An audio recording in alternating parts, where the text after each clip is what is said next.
perfect. After nun, pwedeng maglihan. If you notice, kanina may nanggalang ko yung mga excess. Para maging pantay siya. And then right after, design. Okay. Design will vary depending on the scope ng applicator. So kaya pag gagawa po ng mga industrial finish, we suggest, recommended po namin one applicator lang yung pag-design para same stroke uniform.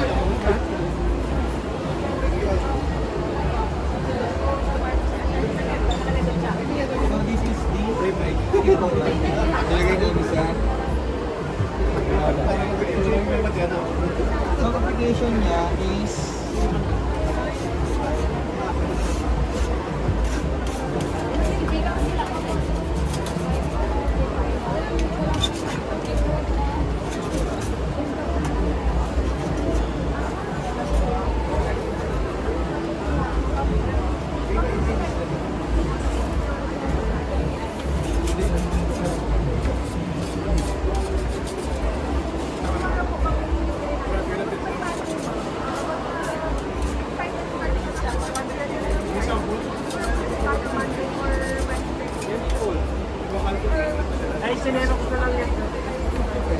application, ang gagawin sa application namin is random stroke. So ang magiging design niya is ganun lang din. So ang gagawin mo lang siya is we just have to apply it separately.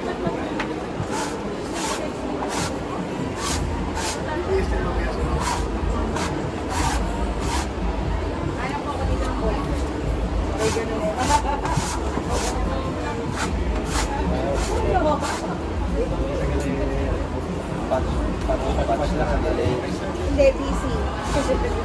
Walang time. Pero pagbalik naman yung bahay naman natin. Pero pa naman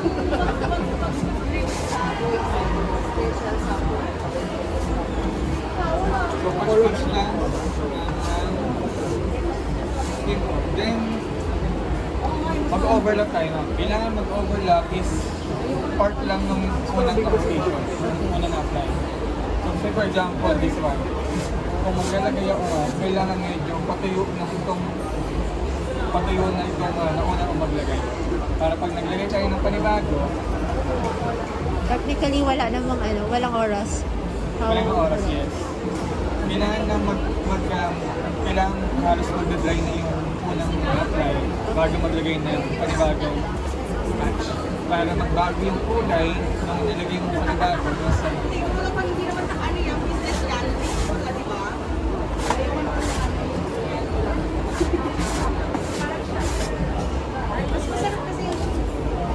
Then if hindi pa kayo satisfied sa finish, pwede na kayong maglagay ng overlap na ng overlap.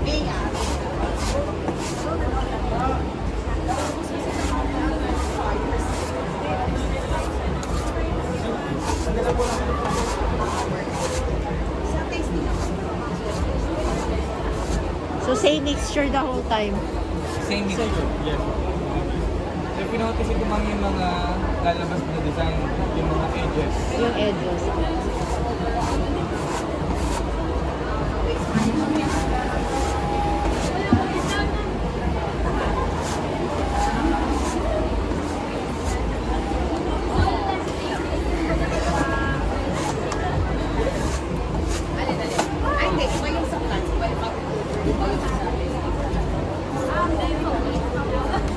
Hindi pa pa rin siya separate. May machine para sa mga waste na rin sa hospital, mga garbage natin.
pwede po nila balikan na without steam coat, tatanggalin mo lang yung excess na steam coat para walang mga bumps and humps. Hanggang sa over lang yung entire. Sir, bali ano yan? No sir, this is skin coat sir. Skin coat used as industrial finish po. Finish na siya.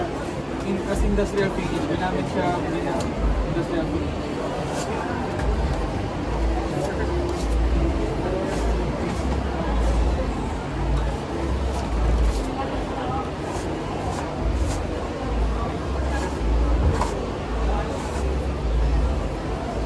O, naka-live tayo ah. Joke lang. Joke lang. Ang galing mo dyan, sir. Technical ka sa Yes sir. So kahit na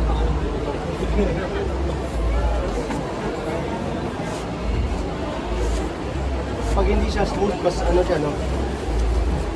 mas Yung thickness niya, gano'n po yung maximum thickness niya na tolerable siya. dito sir, Oo, maximum. for application cream eh. Ayan, eh. Pero yung 3 mm, pag dry, pwede sa bawat ulit, another 3 mm. Another three. Alright.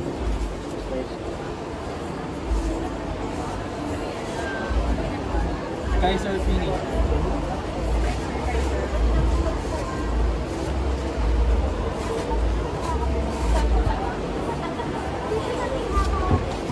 Mas ma-appreciate natin sa mga if mag-dry na yung carbon. Kasi doon mas lalabas ng yung design. Dito parang patch-patch lang siya.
Hindi na lock, sir. Wow, wow.